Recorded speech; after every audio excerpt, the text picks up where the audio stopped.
What's up guys? Ayan. So, yun. So, nagbabalik po tayo sa ating vlog for today mga lalabs. Pero syempre, today's vlog mga lalabs ay hindi muna natin pag-usapan ang Big Papi. Ayan. Nakakasawa kasi si Big Papi. O, diba? Ngayon, ang pag-uusapan muna natin, yung reklamo ng pangahalay ng dalawang talent manager sa JMA. O, diba?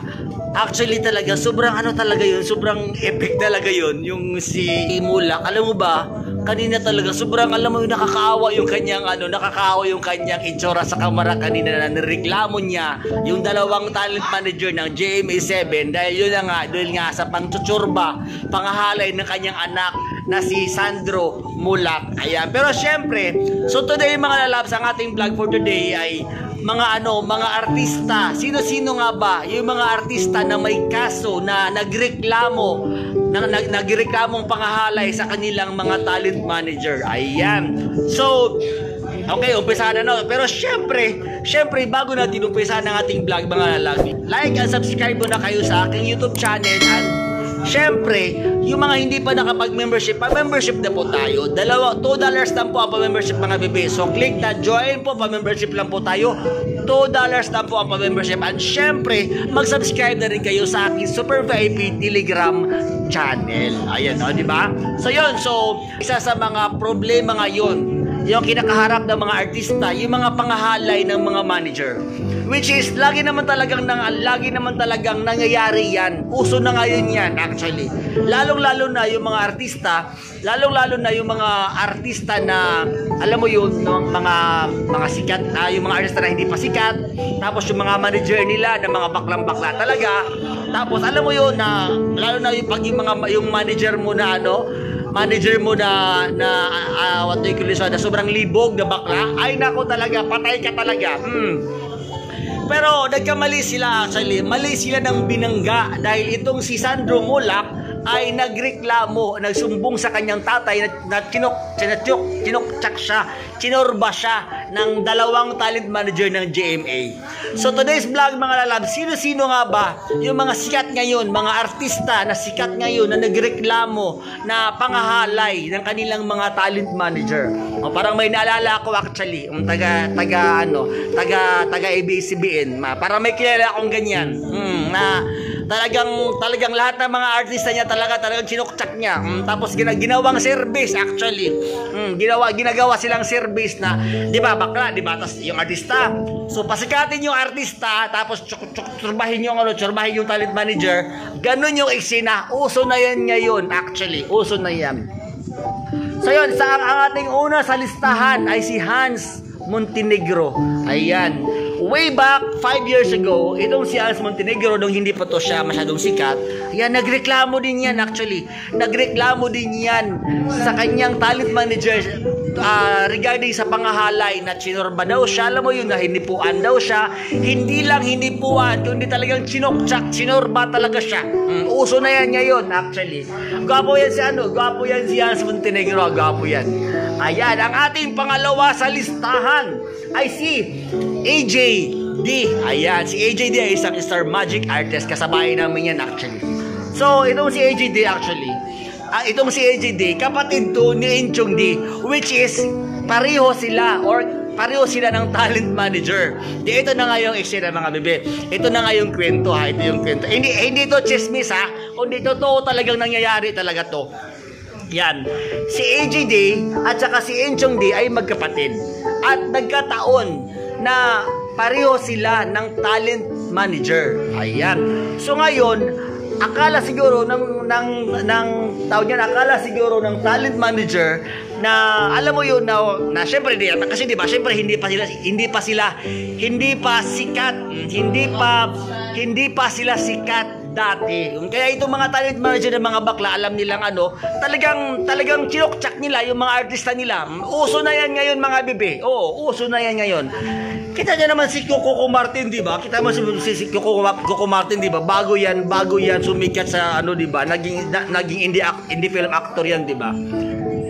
O yun. So yun na nga. So ito namang dalawang artist na to, nagkamali sila ng binangga. Ayan, nagkamali. Hindi nila alam na itong si AJD at saka si Inchong D, mayaman to. Oo, ito mga baklang ito, nagkamali sila ng binangga. Nagkamali sila ng, alam mo yun, nakakala siguro nila itong mga artista na to ay hindi magre-reklamo. Ayan.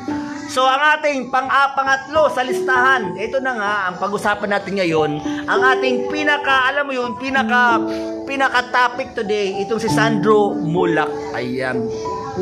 So actually, ang manager ni Sandro Mulak ay si Jojo Nunez at saka si Richard. Ayan, si Richard. Ayan, di ko na sasabihin yung totoong kasi baka ma-entonces tayo, no. Ayan. So itong eksena na to, nangyari to noong nag-GMA gala. Which is according sa mga aking source. Ayan, hindi source ng Shabu source ng mga chismosa din. Ayan. So, hinipuan pala talaga itong si Sandro Mulak. Alam mo, hinipuan niya. Tapos, syempre, hindi naman magrereklamo itong artista na to kung talagang hindi siya chinukchak. Syempre, mayaman na yan sila. Syempre, di ba, mayaman to sila, di ba? Si Sandro Mulak, di ba? Yung papa niya, si Mulak, di ba? Mayaman yan sila, di ba? So, itong dalawang mga manager na to, nagkamali sila na ngayon ng binangga. Pero actually walang yung totohanan lang mga bebe. Pero di namang mga artista na alam mo yung sinokchak sila, chinorba sila ng kanilang mga manager, hindi na sila nagreklamo. Kasi maybe nasarapan mga ganung eksena. Siguro itong si Sandro Mulak hindi to nasarapan nung pagchukchak ng nung pagchukchak, siguro sumabit sa ngipin. Ayun. So hindi nasarapan nagreklamo.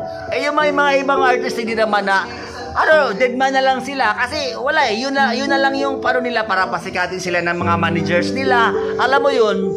So nagkamali itong si Jojo Nunez at saka si Richard, nagkamali sila ng binangga. Ayan, nagkamali sila ng binangga. So yun, lesson learned sa mga talent manager ng mga bakla ngayon, yung mga lalo na sa mga baklang mga patay gutom sa notches, di ba? Na talagang irespeto kahit mga bakla tayo, irespeto nyo din yung mga artista ninyo. Ayan, which is may kilala akong ganyan. Ayan. Meron akong kilalang talent manager na ang dami niyang alaga, mga artista sikat din. Lahat na yata ng mga artista niya, chinokchak niya, chinorba niya. Kinorba niya talagang alam mo yung ginawa niyang service. Ayun, service ang ibig sabihin ng service, yung artista ang gaganon sa bakla, di ba? Para lang pasikatin ito mga artista na to. Totoo naman talaga yan. Talagang naglipa na yan ngayon. Uso na yan ngayon. Naglipa na yan ngayon. Yung mga ganyang eksena na para pasikatin ka ng yung talent manager, bigyan ka ng maraming project, bigyan ka ng maraming pelikula, lalo na pag mga director, tsorbahin ka muna bago kanila pasikatin, bigyan ng project. Uso na yan ngayon actually. Ayan. So, meron akong kilalang ganyan. Ang apelyido Alipio, yung bakla si Alipio. Ayan. Hindi ko na papangalanan yung hindi ko na papangalanan yung tawag na yung pangalan niya. I'm sure alam niyo na, kilala niyo na siya. Sikat yan siya. Sikat yan na talent manager actually. So yun, lesson learned sa mga baklang ito na kung kayo din naman, mga lipos na din naman kayo ng mga artista, piliin nyo na lang. O di kaya, kapag ginalaw nyo yung artista, sarapan nyo na lang.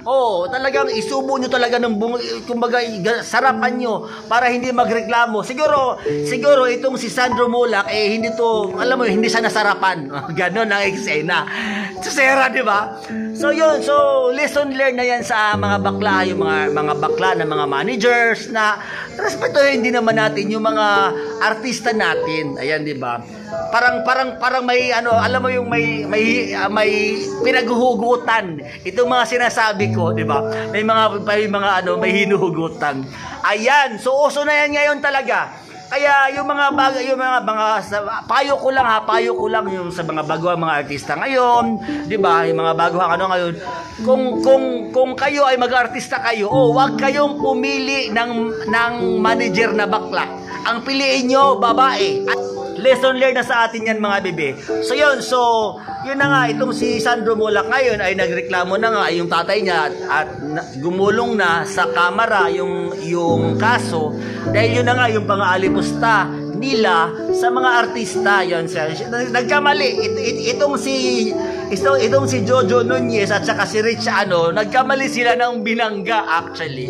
So yun, that's all for today's vlog, mga lalabs. So sa mga hindi pa nakapag-subscribe ng aking YouTube channel, I am inviting everyone to please subscribe my YouTube channel and please don't forget to hit the bell button para updated kayo sa mga bagong videos na in-upload ko. Always remember, mga lalabs, na kung may pangarap ka sa buhay mo, gawin mo lang ito sa legal na paraan. Dahil minsan talaga, ikaw lang makakatupad ng wish mo. Bye-bye!